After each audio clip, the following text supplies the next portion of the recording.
Hi, good morning, class. So we have been absent for 2 weeks, um, and as promised, I have promised to you that I will record all the absent classes and deliver to you. So here's the first in the series of two or three that I will work on. Right, so expect more to come. And together with this video, I will forward to you also a PowerPoint presentation. This one. So here we still working on our topic of check and balance. So we still uh, focus on judicial power.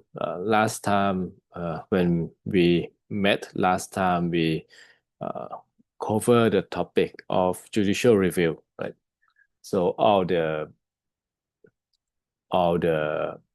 essential vocabulary, what exactly is judicial review, what is judicialization of politics, what is politicization, what is juristocracy. So all those technical terms or jargons that signify the expansion of judicial power into the realm once considered belong to strictly belong to political sphere, right? So you see that actually when we talk about the judiciary, we are talking about two very different type of judiciary nowadays. Uh, you can talk about court of justice, for example, where the court settle a private dispute. Private dispute is a dispute between uh, more than one parties, but mostly the dispute concern only the involved party and no one else. So it has minimal impact on the public. But at the same time, we are talking about the judiciary power that settle a public dispute. So a public dispute is a dispute that actually involve or affect a lot of people, right? So mostly we are talking about constitutional dispute. We are talking about like things like in a dispute on public matters in a public sphere. For example, I mean, dispute over election. For example, right now there's a constitutional court case going on the secrecy or confidentiality of the last election, and the constitutional court just accept the case, right? So these are two different courts actually.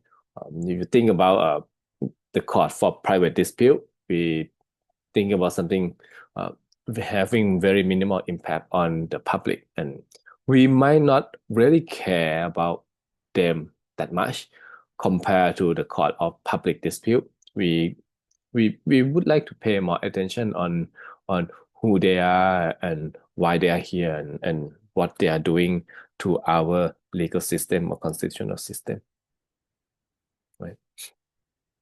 So the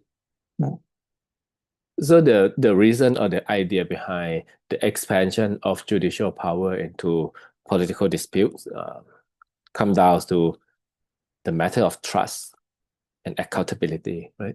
So trust. This is a very simple word and very simple idea, but actually has a very far-reaching consequences. If you think about the state and all the mechanisms that come into one unified system of the state, and we often talk about something what we would like to call a hard structure. Like we talk about the government, we talk about member of parliament, we talk about offices, we talk about power. So all these are like something that uh, the law bestow to us. The law bestowed into the system, assigned to the system, right? Uh, Trust is not included. But trust is actually it works very much like a lubricant, something to smooth the system, something to allow the system to function properly, something to reduce the cost of transaction between parties, among parties, and between the government and us. Why why does trust matter? I mean, uh, of course, the government will always have some authorities, right? But that doesn't mean that people will automatically gonna follow the government, right? The government can order people to do a lot of things, and people might follow. Sometimes they might not. Take for example, uh, when the government try to assure people, this is a very fresh example. When the government try to assure people that there's enough fuel to for everyone, so no need to rush to gas station or no need to hoard the gas. No one listen to the government. Uh, so maybe just perhaps maybe we really have enough fuel for everyone if we continue life as normal and try to refuel our cars as we go along. Right? This is very much the same problem of what we call a bank run. Right? So a bank run is what? If you understand how a commercial bank operates, right? So they take money from you in the form of deposit and they lend it to borrowers, right? And they take profit in the form of interest. Here, what is interesting is that at any certain time that the bank operates, yeah, they never have enough cash for everyone to withdraw. They have enough cash for some amount of people to withdraw from the bank. Right? But most of their money goes into investment, uh, borrowing, lease, and other transactions. So what happened with bank run is when people, I mean, the bank operates on the trust of the people that whenever they drop by the bank and withdraw money, they're gonna get cash back, right? But everyone know that at certain time, there's not enough cash for everyone, but there's always enough cash for you in the longer run. Anyhow, that's what happened with the bank run is when you start losing trust in the commercial bank, right? So people start withdrawing money and other people start panicking and start withdrawing money too. And all of a sudden everyone rush to the bank and try to withdraw money. And that's what a bank run, because when you have a bank run, as I said, they never have enough cash for everyone at the same time. Right? The bank gonna collapse. And that's very much what we are having right now with the energy crisis that we are having. I mean, we might have enough gas for everyone over the course of 2 weeks, 3 weeks, 2 months. But when people don't trust you, I mean, people stop trusting the government. Everyone try to withdraw gas, fuel, all at the same time, and that's when the system collapsed. So what we are witnessing is the collapse of the energy system in Thailand, and that is because people don't trust the government. They don't trust that next week the government gonna deliver enough fuel for everyone. So better everyone just try to hoard it for themselves. That's why trust matters. Right? It prevents collapse of the system. Take another example. You may have heard of a prompt pay. Right? So if you look into your mobile phone, uh, when you nowadays when you want to transfer money, you can give them your account number, right? But you can also give them your phone numbers, and that's prompt pay. That you can your account can be identified by your phone number, and that's a great system. If you think about it, it's very convenient. It lessen the transaction cost. But a lot of people, at the very beginning at least, try very much to avoid adopting a prompt pay system because it was introduced during the time of the Prayut Chan Ocha dictatorship, and people were afraid that uh, by linking their own bank account to their personal mobile phone number, uh, their privacy going to be compromised, and that might allow the junta to confiscate that the bank account or to harvest their personal info. I mean, a lot of these fears wasn't wasn't very logical. Okay, not very reasonable. I mean, the junta will always be able to invade your privacy. But anyway, it showed that without trust, people might be very slow to follow your policy. Might actually resist the implementation of your policy. Right? I mean, this is very different from when you have a high trust society.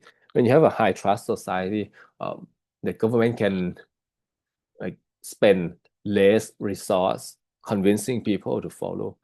Um, this is a very maybe not the best example, but in a high trust society, for example, in many places in the world, um, when you use public transportation, they don't even bother to check if you pay for the ticket. They just assume that everyone pay. Of course, I mean, if you don't pay, if you get caught not paying, you're gonna be punished. You're gonna be fined like heftily. But most of the time, they don't even spend resources putting on like a machine checking. Everyone just assume that everyone else pay, and that is actually a very incredible example of a high trust society. How a society with a lot of trust operate. People just trust their authority. People just trust their MPs or their government. Right? So trust matters because it helps the system, whatever system, to function. The problem with democracy is how do you build that trust? Right? Trust is a very good antidote to skepticism. A lot of democracies around the world collapse because people stop supporting the regime altogether. There's like I don't care. I mean, these MPs are terrible. These MPs are not trustworthy. So whatever, I will just stop supporting them. I will just letting them be arrested. I will just support a non-democratic force to take over, right? To overthrow the democratic regime. So it happens around the world, and and that's why I mean, in comparative constitutional studies, people understand trust matters for the survival of democratic regime. The question is, how do we build trust? I mean, of course, there's a lot of answers to that. I mean, trust never come in one form. I mean, if you have, for example, if you have a good-looking politicians, for example, like here in Canada, you have Justin Trudeau, for example. People really like him. I mean, he's good-looking. He seems to be cosmopolitan. He seems to be well educated. Well, you earn some trust. In Thailand, it used to be Kun Apisit Vechashiva. He's like Oxford graduate and very smart, very good looking, very smart. Not just very good looking, but when he speaks, he has some volumes in it. He has some oomph in it. People love him for that. I mean, people trust him for that. Right? He seems very different from the lot the other MPs in the lot, right? That's how you build trust too. Oftentimes we don't have that luxury. You stuck with our MPs. Of course, I mean you can say Kun Pitha was that kind of politician as well. But thinking about this, we don't always be that fortunate, right? So oftentimes I think we trust is earned when people are aware that uh, the government is actually being held accountable.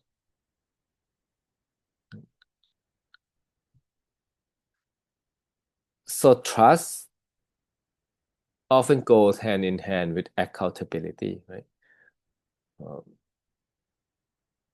people wouldn't trust you if you are very, very powerful. Actually, people gonna trust you more if people realize that you are not that powerful. Actually, like you have responsibility to exercise your power wisely, and you will feel the consequence of the use or misuse of that power, right? So that's the idea of accountability, is that you will face the consequence of your own action, of your own decision, right? So that accountability, it matters a lot.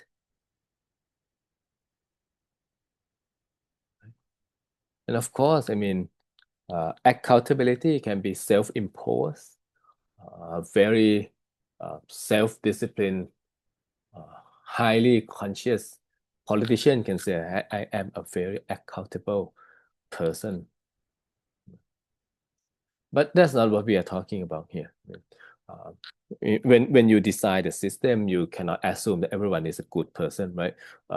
You you probably assume the opposite. You assume that people are selfish and not very ready to face consequences. So accountability is imposed from the third party or external mechanism of accountability. So that's why we are here. We're talking about how to increase trust in political branches. And the answer is that the political branches might need more accountability. And the one who will impose accountability to the to the political branch is the judicial branch, is the court, uh, Court of Justice, Supreme Court, administrative court, and most importantly, a constitutional court. Right. So here, another slide, right? So when we talk about accountability or liability, sometimes people call it liability. Liability is more like a legal sense, right? But when you talk about political liability or political accountability, you think you try to imagine a politician, right? Political liability often come from like the people, the polity as we call it, uh, from his own party. It's more a social sanction sometimes, but sometimes it's party discipline. Uh, I would say popularity. Popularity is a currency of any politician, right? So if he start losing his own popularity, that's political liability. Right? For example,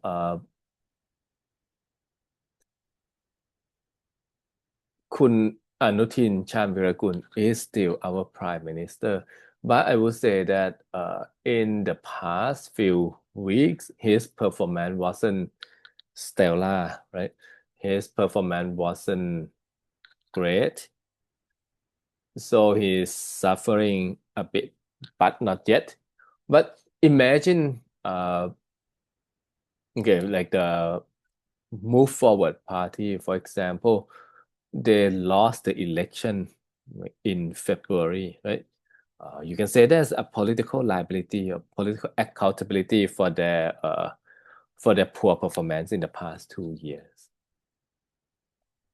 So that's how political accountability works. Like you lost an election, you lost in no confidence debate, you got removed by your peer, or people stop liking you, right? But this is a constitutional law class, so we focus more on legal liability. So this is a liability that is set by the law. Sometimes it's not easy. Sometimes political and legal liabilities conflict, right? You can have a highly popular politician who suffer a legal consequence, and in those cases, you're gonna face a lot of tension between laws and politics. Like people still love the prime minister, but he like commit corruption. So there's a question of like, what you gonna do with that? People still love him. People are willing to re-elect him whenever he enter an election. But at the same time, you have to imprison him. Um, there's a great tension there. But when we talk about legal liability, we talk about liability that is set by laws, and there are different type of laws if you think about it. Uh, Maybe in introduction to law class, they walk you through different type of uh, liabilities or laws here. Uh, just walk you through very quickly here too. So criminal law is when you are sentenced to like criminal punishment, be it like imprisonment or a fine. Right? So this is a law that carry out a very serious uh, type of punishment. Right? But you can suffer civil liability, right? So very differently. A criminal law will punish you because you break public order. So in Thai this is ความสงบเรียบร้อยและศีลธรรมอันดี right? So you commit a crime against the state, you cause harm to the state, so the state want to revenge and to punish you, right? Civil liability is a different type of law. Civil liabilities is when you injure another party, so they want compensation. They don't want punishment, they want compensation. So injurious act, wrongful act. You hit someone, you bump someone, you cause injury to someone, you pay. Right? So compensation basically means that you pay money to restitute them. And as a government employee, sometimes you have administrative liability too. Administrative liability, so you gave an order, you made a rules, people challenge that rules, people challenge that order, and the administrative court might revoke that rules or that order. So there's administrative liability or accountability. And last, you have disciplinary action. So as an employee, if you belong to any organization, you have an internal rules that you have to follow. And if you fail to follow, they can expel you, they can punish you, they can demote you for not following the internal standard of behavior, right? So this is a type of accountability that we are talking about. Constitutional court of law, right? We're talking about legal liability. Mostly, we we don't pay much attention to political liability. That's something else. I mean, and then you study politics, not law. Okay. But for this class, we will talk about constitutional liability. So you might get removed, you might get reviewed, you get scrutinized, and that all from judicial power. So legal liability, right? So what is the judiciary? There's like a lot of weird words here. Just go through it. So we know that, as I said, we used to lump or combine legislative and executive branches together as a political branch, uh, hardly because very similar nature of these two branches, and because by structure they are somewhat related, especially in a parliamentary system. The executive and the legislative is deeply intertwined, right? Judiciary is different. First of all, it's a non-political branch. That means it relies less on political capital, right? So, by the way, I would like to point out that means like they rely less on popularity as their currency. So their own legitimacy relies not on popular support or popular mandate. They rely on something else. They rely on what we call professionalism. They they claim to be able to impose liability on other people because they claim to be professional. They claim to be independent and professional, not because they are popular. Actually, a lot of the judiciary's work uh, is highly unpopular if you think about it. You're gonna scrutinize popular politicians. You're gonna remove popular politicians from the office. You're gonna be highly unpopular, but you stick to it. Get on with it because you claim to be professional. You stick to not popularity or political factor, but you stick to the law. So they are non-political in that sense.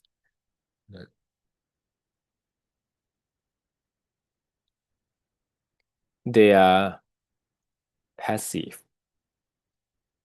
and this come with a non-political nature.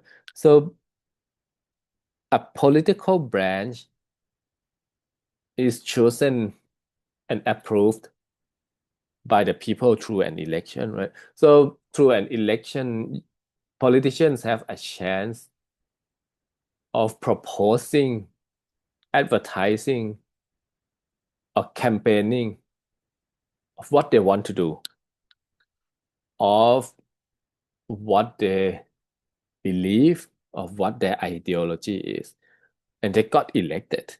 So in that sense, you can understand why. I mean, you can see that actually they can be very active in policy making, right? They I mean, that's the job. They need to run the country. They need to run the regime, public administration, policy making. Policy making by itself implies a very active role. Like you have to take initiative and how you want to drive the country forward into which direction. There's a active role. Judiciary is a political settler, so they are passive. They couldn't initiate their own policy, and most of the time they wait for the dispute to come to their doorstep. Right? Um, and that's also partly explained by their independence. Like independence mean uh, im sometimes we call independence, their impartiality, right? So when you are impartial, you are neutral among all the dispute parties. In order to be a good dispute settler, in order to be a good umpire, you need to appear neutral among everyone. Right? If you take side, people are gonna stop trusting you. So for the judiciary, they have to remain passive. They have to remain impartial. They're like, all right, okay, I'm here. I mean, if you guys want to take a dispute to my doorstep, you are welcome. But I'm not gonna like starting it without asking your permission or something like that. So that's what we mean by passivity of the judiciary. Is linked to uh, it is linked to impartiality concept, right? And and the third one is actually something that set the judiciary apart from political branches. It's what res judicata. Uh, you can say it's a finality. When you have dispute, there are many ways of settling that dispute, right? You can settling it by yourself. You can ask someone senior to settling it. You can you can ask a lot of people to help doing that, but none of that settlement is final. The judiciary is different because in the political structure, we consider the judiciary to be the final adjudicator of dispute, which means that once the judiciary adjudicate that dispute, it becomes final. You cannot make another appeal to another body. You have to take it. That finality means that whatever the court adjudicate, other mechanisms of the government has to follow and help enforce that interpretation or settlement of dispute. Okay, so res judicata is a Latin word, but in English that would be finality. So that makes the court different from other type of dispute adjudication. This is a final one, right? No more. Right? The judiciary is bound by legal framework. So yeah, as I say, political branch, popular mandate. So they can get very creative in many ways according to their own ideology and political spectrum. The judiciary is less creative. They are bound by legal framework. So they are bound by a written black letter law. They cannot just adjudicate the law whatever they seem fit.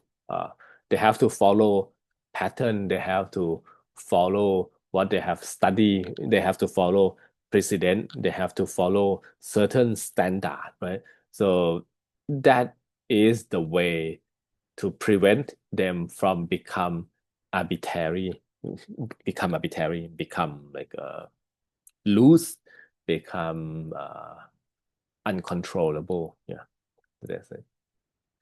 What we call arbitrary and capricious. Yeah, look it up. So in a way, they are not very creative. Lot of institution, but they have finality and impartiality. That's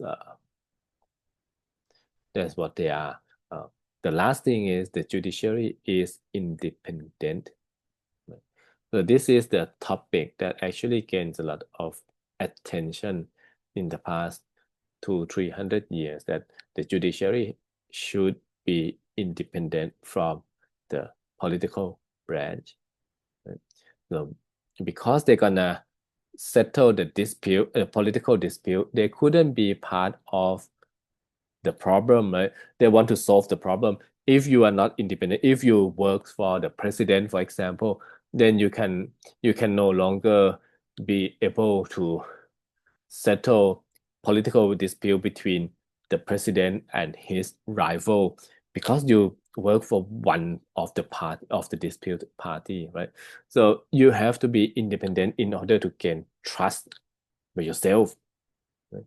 So independence, that's what independence means. Impartiality, not belonging to any party. You are your own and you follow not political power, but you follow legal standard, legal precedents, right?